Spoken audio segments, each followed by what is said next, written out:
So I feel like we're always showing you the good. This is the decoration of the house. This is the aesthetic of the garden, all the good things. And even HGTV is so guilty of that. Let's just show all the beautiful things. You never get to see the bad, the real stuff that happens on a day-to-day. So with that being said, let me give you all a little bit of a backstory. We bought our house in January of 2017. We've been here almost 10 years. Now, when we bought this house, mind you, our home we're pushing 120 years old. This old farmhouse has been through a couple of different families, but it was rumored when we bought it by local people. They told us, well, we just always heard that the water bill was really high there.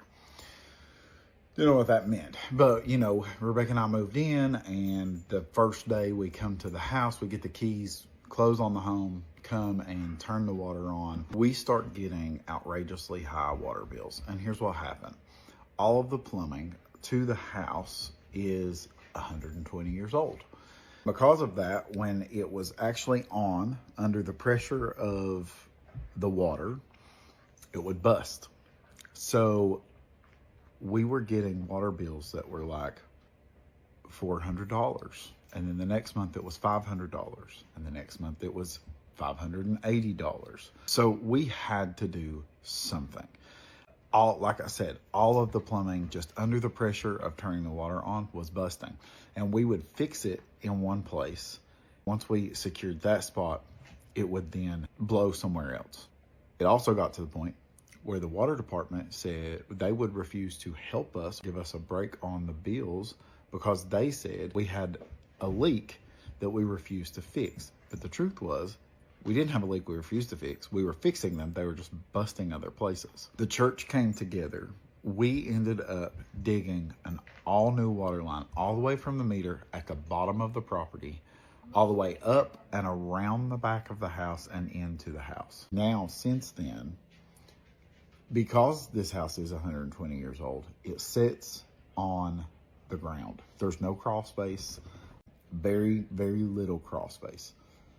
But because of that, every winter that it gets cold, we have pipes underneath the house that bust. Now, what I've been doing is, as I can find the leaks, I have been going in and replacing the PVC with PEX line, doing it a little bit at a time. The problem is there are some places where you can't get to it. So like, for instance, hopefully this year, and we'll take you all along this journey too, we're going to be redoing my bathroom, which is the guest bathroom in the kitchen. And the reason being is we had a bust a couple of years ago, and the only way I could get to it was to cut through the floor. With that being said, as you all know, we've had some really cold temps the last little bit, and our water froze. Well, we were waiting for the water to come back on, and sure enough, it did. When it did, it busted. We've been without water. I repaired where I found it busted, thought I had it licked, right? I go turn the water on. There's still no pressure. So I'm like, okay, I'm gonna crawl under where the kitchen is. There's a little bitty space. See if I can see anything. This is what I see. I went under and I cut that piece out. As you can see, at once I had PVC connected to it. And now I'm gonna replicate that with some PEX and upgrade this. Here's what I love about this tool. You put these crimps on it, and it'll let you know when it's tightened with a light. And now this little one goes here. Worst part of the entire job, getting this thing off and this thing off. Of course, I have the wrong part.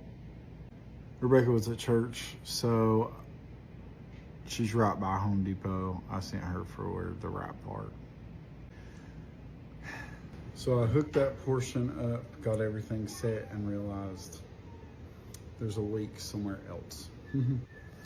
It busted in the next joint over. Now it's officially 2 days into this. We have no water. Third attempt, third pipe bust. I am going to recreate this piece. That piece coming out of the ground and goes that way. This one will connect to the piece that's coming out of the ground, go up and connect to the piece that I've cut here. So go out, elbow in, and connect to the PVC using that. It's a really tight squeeze in here. I've had to like weasel myself in. I have to weasel myself back out. But here is our connectors.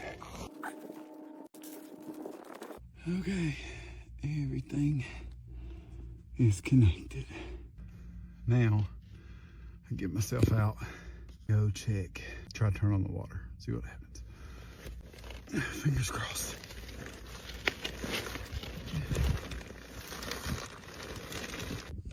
Water's on. Looks so much better than before. All right, let's go see how the pressure is. I'm so thankful. It seems like an every year occurrence. Honestly, I'll tell you what really needs to be done.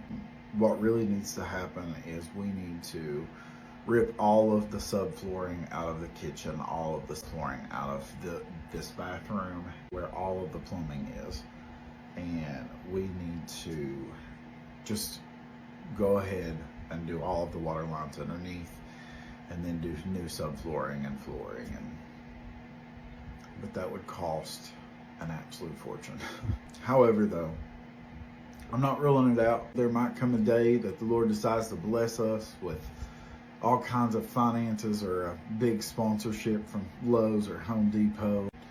They can get involved, or we'll get our own HGTV show. We've got all kinds of ideas and dreams for this house. And that could be a fun thing. Maybe one time, maybe for a video, I reckon I can give you a whole tour of the whole house and the property. We can just dream with you and cast our vision, show you all everything that we'd like to do here. But anyway, in the meantime, I'm going to shower. I love y'all. Thanks for helping me with the water. I appreciate y'all. Have a good weekend.